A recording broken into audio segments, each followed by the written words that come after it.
Hello everyone, कैसे हैं दोस्तों। झारखंड में समग्र शिक्षा के अंतर्गत रेजिडेंशियल स्कूल में आवासीय विद्यालय में वैकेंसी निकली है टीचर की।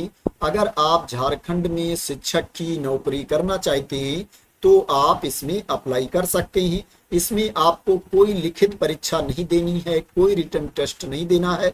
इसमें जो आपका सिलेक्शन होगा, मेरिट के बेसिस पर आपका सिलेक्शन होगा। आप इसमें अप्लाई करोगे। अप्लाई करने के बाद जो आपके क्वालिफिकेशन में आपको मार्क्स मिले हैं, अंक मिले हैं, उसी के बेसिस पर कैंडिडेट को शॉर्टलिस्ट किया जाएगा और आगे के प्रोसेस के लिए बुलाया जाएगा। दोस्तों, पहले इसमें आपको ऑनलाइन मोड में अप्लाई करना है और इसमें आपको ऑफलाइन मोड में भी एप्लीकेशन सेंड करना है। जो ऑफलाइन मोड में एप्लीकेशन सेंड करने का फॉर्मेट है दोस्तों, वो आपके सामने ओपन है। इसी फॉर्मेट में आपको एप्लीकेशन सेंड करना है।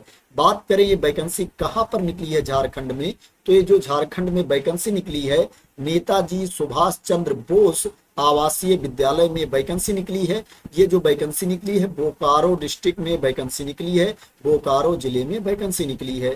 दोस्तों, बात करें कि इसमें किस किस सब्जेक्ट की वैकेंसी है, किस पोस्ट की वैकेंसी है, तो दोस्तों इसमें जो वैकेंसी है पूर्णकालिक शिक्षक शिक्षिका हिंदी की वैकेंसी है, पूर्णकालिक शिक्षक शिक्षिका अंग्रेजी की वैकेंसी है, पूर्णकालिक शिक्षक शिक्षिका गणित की वैकेंसी है, पूर्णकालिक शिक्षक शिक्षिका विज्ञान विषय समूह की वैकेंसी है, जीव विज्ञान एवं रसायन विज्ञान की, पूर्णकालिक शिक्षक शिक्षिका विज्ञान विषय की वैकेंसी है, भौतिकी विज्ञान एवं गणित की। इसके अलावा यहाँ पर पूर्णकालिक शिक्षक शिक्षिका सामाजिक विज्ञान की वैकेंसी है, शारीरिक शिक्षा की वैकेंसी है और कंप्यूटर टीचर की वैकेंसी है, पूर्णकालिक लेखापाल की वैकेंसी है, सपोर्ट स्टाफ की वैकेंसी है, रात्रि प्रहरी की, मुख्य रसोइया की वैकेंसी है और सहायक रसोइया की वैकेंसी है। इसमें जो आपको ऑफलाइन मोड में एप्लीकेशन सेंड करना है उसका एड्रेस यहाँ पर दिया गया है। जिला शिक्षा अधीक्षक सह अपर जिला कार्यक्रम पदाधिकारी, झारखंड शिक्षा परियोजना कैंपस मध्य विद्यालय, SBS 50 वैभव होटल के पीछे, बोकारो 827013 ये इसका पिन कोड है। इस एड्रेस पर आपको ऑफलाइन मोड में एप्लीकेशन सेंड करना है। जो आपको ऑफलाइन मोड में एप्लीकेशन सेंड करना है, रजिस्टर्ड डाक से आपको एप्लीकेशन सेंड करना है। 30 जून 2025 तक आपका एप्लीकेशन पहुंच जाना चाहिए। और जो आपको ऑनलाइन मोड में अप्लाई करना है, ये ऑनलाइन मोड में अप्लाई करने का लिंक है, यहाँ पर जाकर के आपको ऑनलाइन मोड में अप्लाई करना है। अब बात करते हैं इसके लिए आपके पास क्वालिफिकेशन क्या होना चाहिए। तो दोस्तों, पूर्णकालिक शिक्षक शिक्षिका के लिए जो आपके पास क्वालिफिकेशन होना चाहिए, आपके पास ग्रेजुएशन की डिग्री होनी चाहिए, स्नातक की डिग्री होनी चाहिए और उसमें 50% मार्क्स होनी चाहिए, 50% अंक होनी चाहिए। यहाँ पर जो 1 2 3 4 5 6 नंबर पर पोस्ट दी गई है, वैकेंसी दी गई है, उसके लिए जो आपके पास क्वालिफिकेशन होना चाहिए, जिस विषय की आप जॉब करना चाहते हो उस विषय में आपके पास ग्रेजुएशन की डिग्री होनी चाहिए। और जो क्रम संख्या 7 और 8 पर वैकेंसी दी गई है, उसके लिए आपके पास कोई भी ग्रेजुएशन की डिग्री है, कोई भी स्नातक की डिग्री है, तो आप उसमें अप्लाई कर सकते हो। 50% अंक होना चाहिए आपके ग्रेजुएशन में। जो अनुसूचित जात के अभ्यर्थी हैं उनको यहाँ पर जो 50% मांगा गया है, उसमें 5% की छूट दी जाएगी, 5% की छूट दी जाएगी। तो अनुसूचित जात के अभ्यर्थियों के जो अंक होने चाहिए ग्रेजुएशन में, वो 45% होनी चाहिए, मिनिमम 45% अंक होने चाहिए। और इसके अलावा जो अभ्यर्थी हैं उनके लिए जो मिनिमम मार्क्स है 50% है, ग्रेजुएशन में 50% अंक होने चाहिए।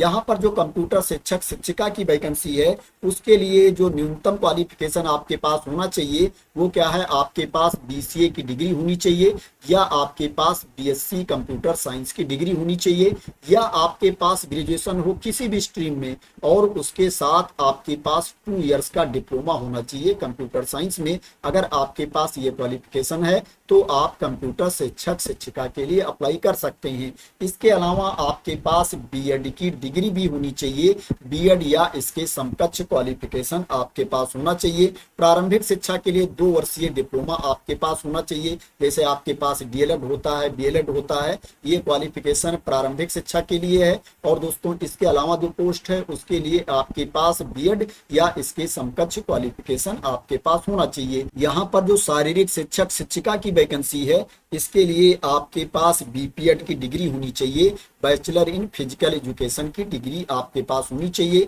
और आपको टेट भी क्वालिफाई होना चाहिए, टीचर एलिजिबिलिटी टेस्ट आपको क्वालिफाई होना चाहिए। ये वैकेंसी झारखंड में निकली है, इसलिए इसमें कक्षा 1 से 8 तक के लिए झारखंड टेट मांगा गया है, आपको जेटेट क्वालिफाई होना चाहिए।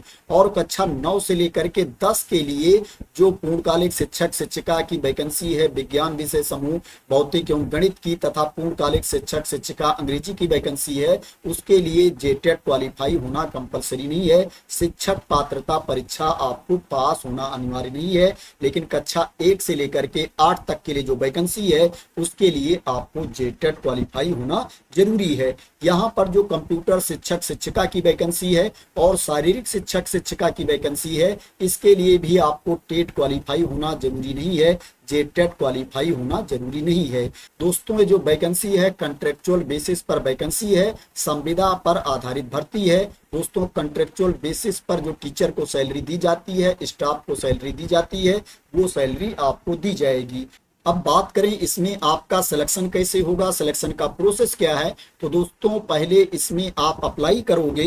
दोस्तों अप्लाई करने के बाद जो आपके क्वालिफिकेशन में आपको मार्क्स मिले हैं, जो आपको अंक मिले हैं, उसी के बेसिस पर मेरिट लिस्ट तैयार की जाएगी। और दोस्तों जितनी वैकेंसी है दोस्तों उसके 5 गुना अभ्यर्थियों को, एक पोस्ट के लिए 5 अभ्यर्थियों को बुलाया जाएगा क्लास ऑब्जर्वेशन के लिए। दोस्तों क्लास ऑब्जर्वेशन के बाद मेरिट लिस्ट फाइनल की जाएगी, और दोस्तों उसमें जितनी नंबर ऑफ पोस्ट है, जितनी नंबर ऑफ वैकेंसी है, उतने कैंडिडेट का सिलेक्शन कर लिया जाएगा। दोस्तों यहाँ पर जो पूर्णकालीन लेखापाल सह कंप्यूटर ऑपरेटर की वैकेंसी है, इसके लिए जो आपके पास क्वालिफिकेशन होना चाहिए, आपके पास बीकॉम की डिग्री होनी चाहिए, और उसमें 50% मार्क्स होने चाहिए, 50% अंक होने चाहिए। लेकिन दोस्तों यहाँ पर एक कंडीशन भी लगाया गया है कि अभ्यर्थियों को जो 10वीं और 12वीं की परीक्षा है वो झारखंड से पास किया होना चाहिए। अगर आपने झारखंड से 10वीं और 12वीं की परीक्षा पास किया है तभी आप इसके लिए अप्लाई कर सकते हैं। और इसमें कंप्यूटर कोर्स भी मांगा गया है, कम से कम 1 साल का कंप्यूटर कोर्स आपके पास होना चाहिए, चाहे आपके पास पीजीडीसीए हो या डीसीए हो या इसके समकक्ष आपके पास कोई कोर्स होना चाहिए। प्लस क्या है, आपको टाइपिंग भी आनी चाहिए, हिंदी और अंग्रेजी में आपको टाइपिंग करनी आनी चाहिए, और आपको टैली का नॉलेज भी होना चाहिए। दोस्तों इसके अलावा यहाँ पर जो वैकेंसी है सपोर्ट स्टाफ की, इसके लिए आपको 10वीं पास होना चाहिए, 10वीं की सर्टिफिकेट आपके पास होनी चाहिए। मुख्य रसोइया की वैकेंसी है, इसके लिए आपको 8वीं पास होना चाहिए, और सहायक रसोइया की वैकेंसी है, इसके लिए भी आपको 8वीं पास होना चाहिए। दोस्तों बात करें इसमें आपकी एज कितनी होनी चाहिए, तो दोस्तों जो मिनिमम एज है 21 ईयर्स है, 21 साल से कम आपकी उम्र नहीं होनी चाहिए। और दोस्तों जो अधिकतम उम्र है, मैक्सिमम एज लिमिट है, दोस्तों अगर आप अनरिजर्व कैटेगरी में आते हैं तो आपकी एज 35 साल से ज्यादा नहीं होनी चाहिए। अपर एज लिमिट 35 ईयर्स है अनारक्षित वर्ग के अभ्यर्थियों के लिए। और जो महिला अभ्यर्थी हैं अनरिजर्व कैटेगरी की, ईडब्ल्यूएस कैटेगरी की, बीसी कैटेगरी की, उनके लिए जो अपर एज लिमिट है 38 ईयर्स है, 38 साल तक की महिला अभ्यर्थी इसमें अप्लाई कर सकती हैं। और जो ईबीसी कैटेगरी के कैंडिडेट हैं, अनेक्जर 1 के, बैकवर्ड क्लास के कैंडिडेट हैं अनेक्जर 2 के, उनके लिए जो अपर एज लिमिट है 37 ईयर्स है, 37 साल है। और जो एससी एसटी कैटेगरी के कैंडिडेट हैं, मेल और फीमेल दोनों के लिए जो अपर एज लिमिट है 40 ईयर्स है, 40 साल है। और जो पीडब्ल्यूबीडी कैटेगरी के कैंडिडेट हैं उनको अपर एज लिमिट में 10 साल की छूट दी जाएगी। जिस कैटेगरी में वो आते हैं उस कैटेगरी में जो अपर एज लिमिट है उसमें उनको 10 साल की और छूट दी जाएगी।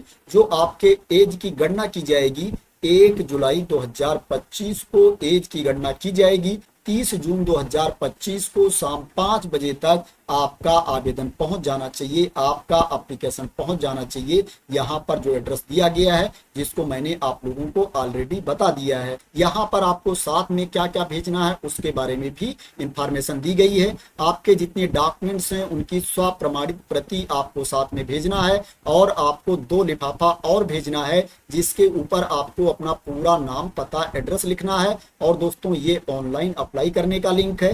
दोस्तों इस लिंक को मैं अपने टेलीग्राम चैनल पर डाल दूंगा। दोस्तों वहां से आप लोग इस लिंक को कॉपी कर सकते हैं और दोस्तों ओपन करके इसमें अप्लाई कर सकते हैं। प्लस मैं आप लोगों को बता देता हूं कि वेबसाइट पर जा करके आप इस लिंक को कैसे पा सकते हैं और एडवर्टाइजमेंट कहां पर दिया गया है। दोस्तों ये डिस्ट्रिक्ट बोकारो की वेबसाइट है। सबसे पहले आपको जिला बोकारो की वेबसाइट पर जाना है। जब ये वेबसाइट आप ओपन कर लेंगे तो दोस्तों आपको थोड़ा नीचे जाना है। यहाँ पर देखेंगे व्हाट्स न्यू दिया गया है, यहीं पर वैकेंसी के बारे में इंफॉर्मेशन दी गई है। इसके ऊपर आपको क्लिक कर देना है। जब इसके ऊपर आप क्लिक कर देंगे तो आपके सामने ये पेज ओपन होकर के आ जाएगा। यहाँ पर आप देखेंगे फाइल के नीचे यहाँ पर पीडीएफ दी गई है। अगर इसके ऊपर आप क्लिक कर देंगे तो नोटिफिकेशन वाली पीडीएफ ओपन होकर के आ जाएगी, जिसमें वैकेंसी के बारे में इंफॉर्मेशन दी गई है। आपको अप्लाई कैसे करना है, आपका सिलेक्शन कैसे होगा, आपके पास क्वालिफिकेशन क्या होना चाहिए, उसके बारे में इंफॉर्मेशन दी गई है। यहीं पर आप देखेंगे लिंक दिया गया है डिस्क्रिप्शन के नीचे। यहाँ पर अप्लाई नाउ का लिंक दिया गया है, इसके ऊपर आपको क्लिक कर देना है। जब इसके ऊपर आप क्लिक कर देंगे तो आपके सामने जो अप्लाई करने वाला पेज है, जो अप्लाई करने का लिंक है, वो ओपन होकर के आ जाएगा, जहां पर आकर के आपको ऑनलाइन मोड में अप्लाई करना है। तो आशा करते हैं कि आपको क्लियरिटी मिल गई होगी कि कहां पर जाकर के आपको ऑनलाइन मोड में अप्लाई करना है और कहां पर जाकर के आप एडवर्टाइजमेंट देख सकते हैं, कहां पर जाकर के आप विज्ञापन देख सकते हैं और ये वैकेंसी कहां पर निकली है। दोस्तों अगर आपको क्लियरिटी मिल गई हो, इसी तरह की इंपॉर्टेंट अपडेट चाहते हैं, इंफॉर्मेशन चाहते हैं, वैकेंसी की न्यूज चाहते हैं, तो दोस्तों आप लोग मेरे चैनल को सब्सक्राइब कर लेना अगर अभी तक सब्सक्राइब ना किया हो। तो थैंक यू सो मच दोस्तों फॉर वॉचिंग।